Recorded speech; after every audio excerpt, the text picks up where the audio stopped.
आज के लेक्चर में हम बात करेंगे जीन्स इन एक्शन की। तो सबसे पहले हम जीन्स इन एक्शन की अगर डेफिनेशन देख लें कि जीन्स इन एक्शन किसको हम कहते हैं, तो हम कहते हैं कि sequence of basis in DNA that codes for the synthesis of one polypeptide is called gene. तो डीएनए की अगर बात करें तो डीएनए में बहुत ज़्यादा बेसिस मौजूद होती हैं। तो वो जो बेसिस होती हैं उनका क्या काम होता है कि वो करती हैं एक सिंथेसिस कर रही होती हैं प्रोटीन की, पॉलीपेप्टाइड चेन बना रही होती हैं। तो उसको हम कह रहे हैं कि वो जो पॉलीपेप्टाइड चेन जो बन रही है, वो सिंथेसिस जो हो रही है, वो सारा प्रोसेस जो है वो जीन्स इन एक्शन कहला रहा होता है। तो a sequence of basis in DNA that codes for the synthesis of one polypeptide is called the gene. अब अगर बात करें जीन्स की, तो जीन जो है वो क्या काम करती हैं, वो ट्रांसमिट करती हैं अपनी इंफॉर्मेशन को न्यूक्लियस से साइटोप्लाज्म में। तो जीन जो है ट्रांसफ़र कर रही होती है अपनी इंफॉर्मेशन न्यूक्लियस से साइटोप्लाज्म में ट्रांसफ़र कर रही होती है। फिर साइटोप्लाज्म में क्या होता है कि प्रोटीन सिंथेसिस जो है उसकी फॉर्मेशन हो रही होती है। जब जीन्स ने अपनी जो इन्फॉर्मेशन है, डीएनए की बात करते हैं तो डीएनए में हम कह रहे हैं जीन्स मौजूद है। अब वो जो जीन्स है वो अपनी जो इन्फॉर्मेशन है ट्रांसफ़र कर रही है न्यूक्लियस से साइटोप्लाज्म में। अब साइटोप्लाज्म में जब वो ट्रांसफ़र हो जाती है सारी इन्फॉर्मेशन, वहाँ पर फिर प्रोटीन सिंथेसिस जो है उसकी फॉर्मेशन होती है। अब प्रोटीन सिंथेसिस साइटोप्लाज्म में अकर हो रही है, तो वहाँ पर दो और प्रोसेस होते हैं, जिसको हम एक को ट्रांसक्रिप्शन और एक को हम ट्रांसलेशन बोलते हैं। अब ट्रांसक्रिप्शन की अगर बात करें तो इसकी डेफिनेशन क्या है कि synthesis of RNA molecule from DNA is called transcription. अब ट्रांसक्रिप्शन हम किसको कह रहे हैं कि आरएनए जो मॉलिक्यूल है उसकी सिंथेसिस हो रही है कहाँ से, डीएनए से, तो वो कहला रही है ट्रांसक्रिप्शन। अब ट्रांसलेशन क्या है कि formation of protein from RNA at the ribosome is called translation. अब ट्रांसलेशन हम कह रहे हैं कि फॉर्मेशन हो रही है प्रोटीन की, प्रोटीन बन रही है कहाँ से, आरएनए से। ठीक है, हमने जो ट्रांसक्रिप्शन में आरएनए की सिंथेसिस कर ली थी, वहाँ से प्रोटीन ने बनना है। ठीक है, राइबोसोम पर प्रोटीन बनेगी और उसको हम ट्रांसलेशन कह रहे हैं। अब ये एक डायग्राम है जिसको हम कह रहे हैं कि यहाँ पर ये क्या है, ये न्यूक्लियस मौजूद है, ये क्या है सारा, ये साइटोप्लाज्म है। साइटोप्लाज्म में हम कह रहे हैं न्यूक्लियस इन्वॉल्व है। अब यहाँ पर क्या होता है कि एक हमारे पास जीन है, ठीक है, यानी कि डीएनए है। डीएनए में हम कह रहे हैं जीन्स मौजूद होती हैं। अब ये जो जीन्स है जिसको हम कह रहे हैं एक सेगमेंट ऑफ डीएनए है, ये कन्वर्ट हो रहा है। ठीक है, ट्रांसक्रिप्शन हो रही है, डीएनए से आरएनए बना, ये न्यूक्लियस में हो रहा है। ठीक है, सेल्फ रेप्लिकेशन हम कह रहे हैं कि डीएनए कन्वर्ट इनटू आरएनए। ठीक है, इस प्रोसेस को ट्रांसक्रिप्शन कह रहे हैं और ये जो ट्रांसक्रिप्शन है ये न्यूक्लियस में होती है। फिर उसके बाद आरएनए जो है ये कन्वर्ट होता है प्रोटीन में। ठीक है, और इस प्रोसेस को हम कहते हैं कि ये ट्रांसलेशन, और ये कहाँ पे हो रहा है, ये हम कह रहे हैं ट्रांसलेशन साइटोप्लाज्म में हो रही है।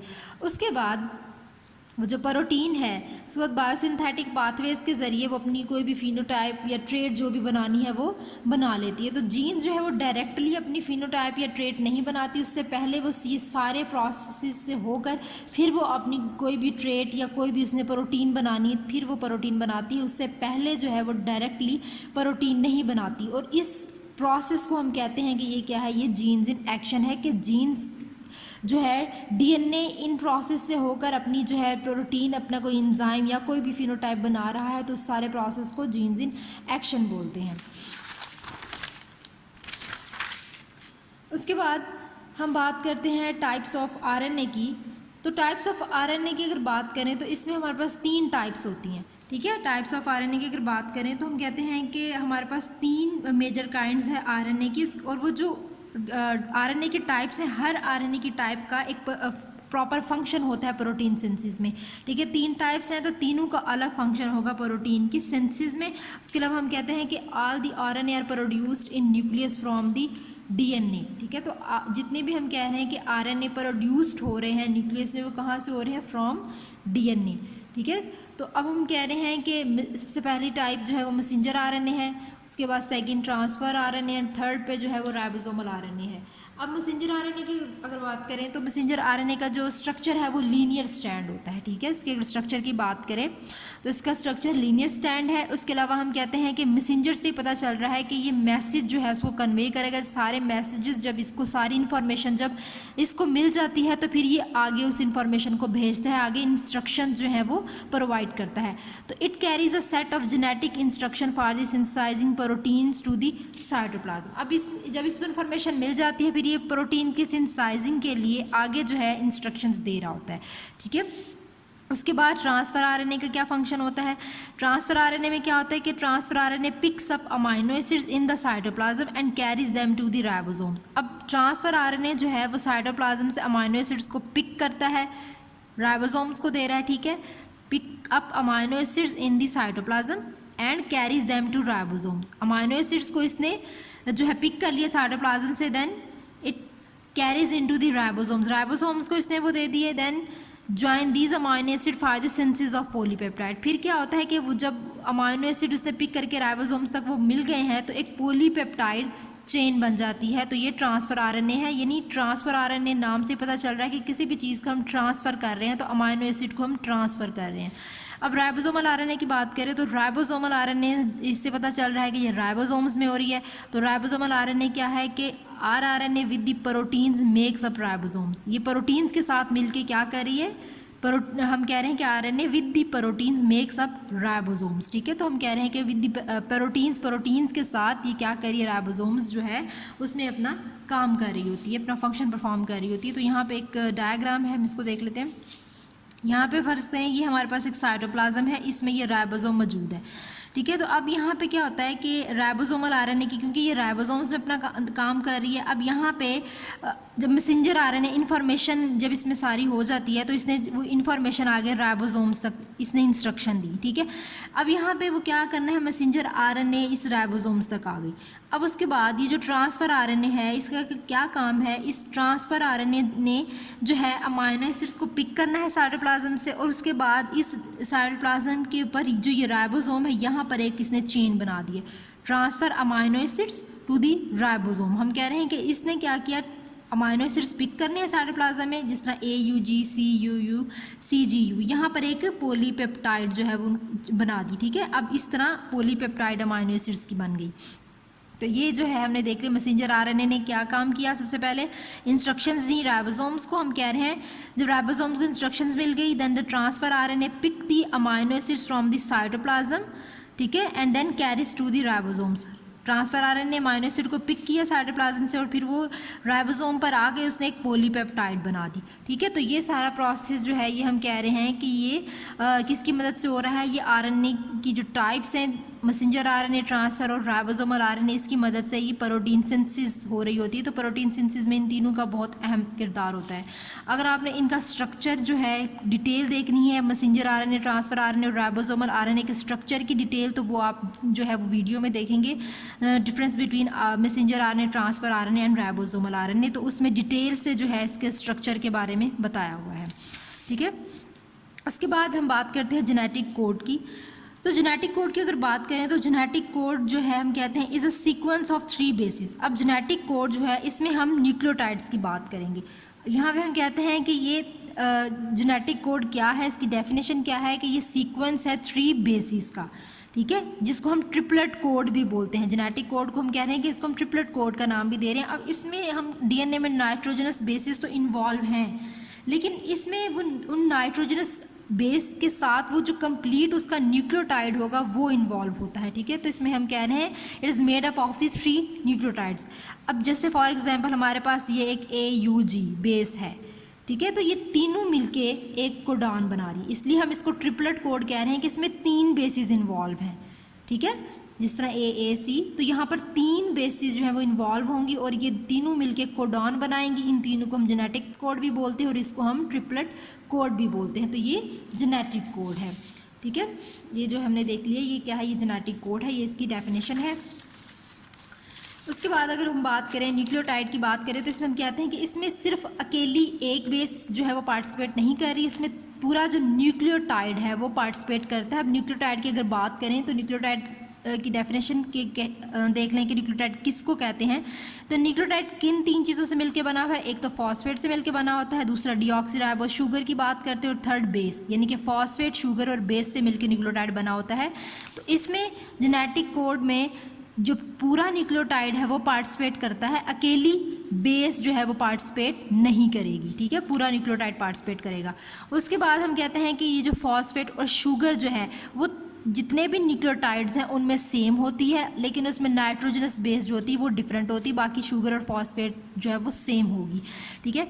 अब हम कहते हैं कि कोडॉन जो है वो कोड करता है स्पेसिफिक अमाइनो एसिड्स को टू मेक अ प्रोटीन, ठीक है। तो ये जो कोडॉन होते हैं, ये जो जिनकी हमने कोडॉन्स की बात की, ये स्पेसिफिक अमाइनो एसिड्स को लेके आता है, ठीक है, और फिर एक प्रोटीन बनाता है। जैसे कि फॉर एग्जांपल हम ए की बात करते हैं, तो ए के साथ आगे टी ने अटैच होना, यू ने अटैच होना है, तो एक हमें ये तो पता है ना कि ए के साथ इसने अटैच होना। अब इसके अलावा, ठीक है, कि ए के साथ ये चीज़ अटैच है, आपने इसको नहीं देखना, इसके अलावा इन कोडॉन ने क्या करना है, कोई स्पेसिफिक अमाइनो एसिड्स हैं उनको लेके आना है और उसके साथ आकर अटैच कर देना है और फिर एक प्रोटीन बन जाएगी, ठीक है। अब यहाँ पे क्या होता है कि यहाँ पर मैसेंजर आरएनए जो है वो ट्रांसक्राइब्ड करती है, ठीक है, मैसेंजर आरएनए ट्रांसक्राइब्ड कोड, क्योंकि इसको सारी इन्फॉर्मेशन मिल जाती है। फिर इसके बाद जो है नेक्स्ट प्रोसीजर होता है, उससे पहले कोई भी काम नहीं होगा, सबसे पहले मैसेंजर आरएनए जो है इसकी सिंथेसिस होती है, ठीक है।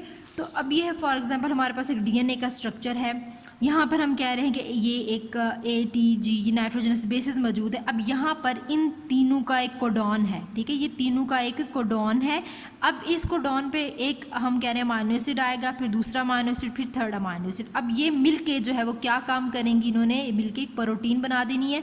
अब हमारी बॉडी को जिस भी प्रोटीन की ज़रूरत होगी वो इस प्रोसेस के ज़रिए बन जाएगी।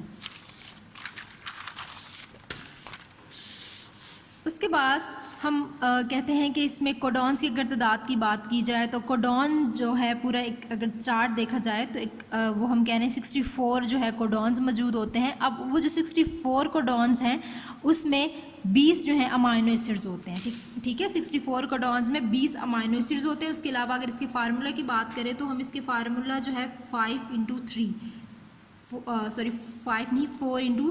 इसका फार्मूला होता है, यानी कि 4 × 4 × 4 इस तरह हम इसको कैलकुलेट करते हैं, 4 × 4 × 4 के ज़रिए, ठीक है। तो 64 हमारे पास टोटल कोडॉन्स है जिसमें 20 जो है अमाइनो एसिड्स मौजूद होते हैं। अब 61 उस 64 में से 61 जो है वो हमारे पास सेंस कोडॉन्स होते हैं, ठीक है। सेंस कोडॉन का क्या काम होता है कि सेंस कोडॉन की वो सेंस कर लेती हैं अमाइनो एसिड्स को कि इस जो है हम कह रहे हैं कि इस नाइट्रोजनस बेस जो है इस कोडॉन के साथ, यानी कि जो नाइट्रोजनस बेस ने मिलके कोडॉन बनाया है इसके साथ इस अमाइनो एसिड ने आना है और उसके बाद उसने प्रोटीन बनानी है। तो ये 61 जो है ये क्या करती हैं, sense codon sense amino acid and amino acid make proteins. उसके अलावा इसमें कुछ स्टॉप और स्टार्ट कोडॉन्स भी होते हैं। अब जब स्टार्ट और स्टॉप कोडॉन्स होते हैं इसमें हम कहते हैं कि यानी कि इसमें कुछ इनिशिएशन कोडॉन्स होते हैं, कुछ टर्मिनेशन कोडॉन्स होते हैं, ठीक है।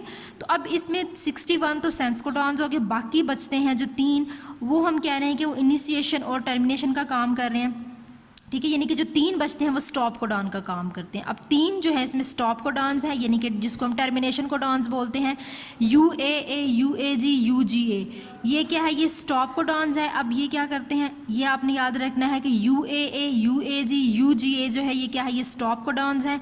It indicate termination point of polypeptide synthesis, ठीक है, यानी कि जो भी टर्मिनेशन पॉइंट है जहाँ पे अब जाहिर सी बात अब एक चीज़ स्टार्ट हुई है तो उसने ख़त्म भी तो होना है ना, उसने चलते ही नहीं जाना, मैसेंजर आरएनए की सिंथेसिस होती ही नहीं जाएगी, ठीक है, तो उसने स्टॉप भी करना है, ठीक है, तो वो इन कोडॉन्स की मदद से स्टॉप करती हैं, ठीक है। तो इन ये क्या है, ये हम कहते हैं कि ये स्टॉप कोडॉन्स हैं।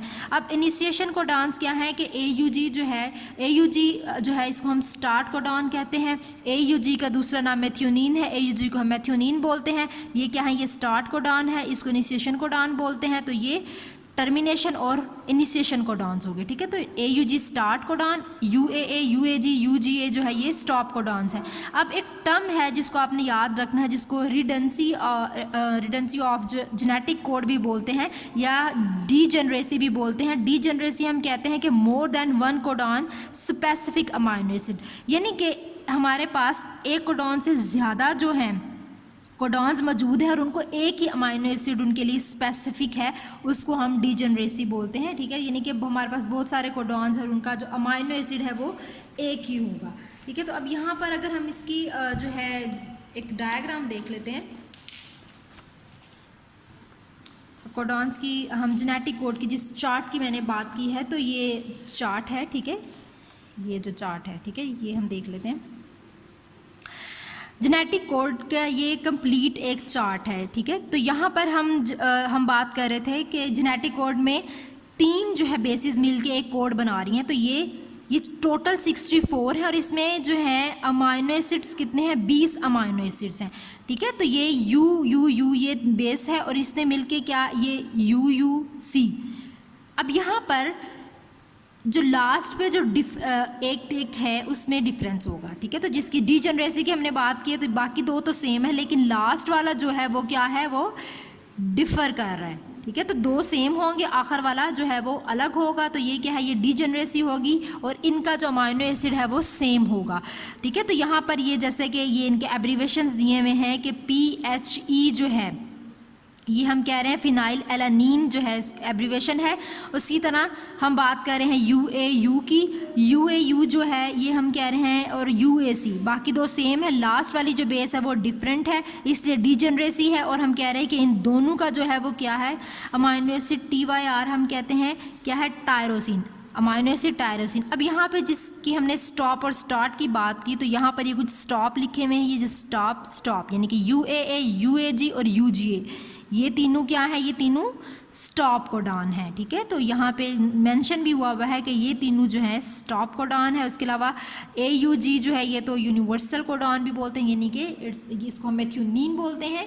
और ये जो है ये जो भी काम करना है, जैसे सिंथेसिस होनी है तो क्या है वो, उससे हम कहते हैं कि वो स्टार्ट करेगा, स्टार्ट कोडॉन कहते हैं, ठीक है। तो ये हमने देख लिया जेनेटिक कोड, कि जेनेटिक कोड में डिटेल में हमने देख लिया कि कितने कोडॉन्स हैं, कितने उसमें अमाइनो एसिड्स आते हैं, ठीक है। तो ये जो चार्ट है इसके बारे में आपको पता होना चाहिए, ठीक है। तो ये आपने एक दफ़ा लास्ट में पढ़ना है, उसके बाद आपको अमाइनो एसिड्स के बारे में भी पता होना चाहिए, ठीक है।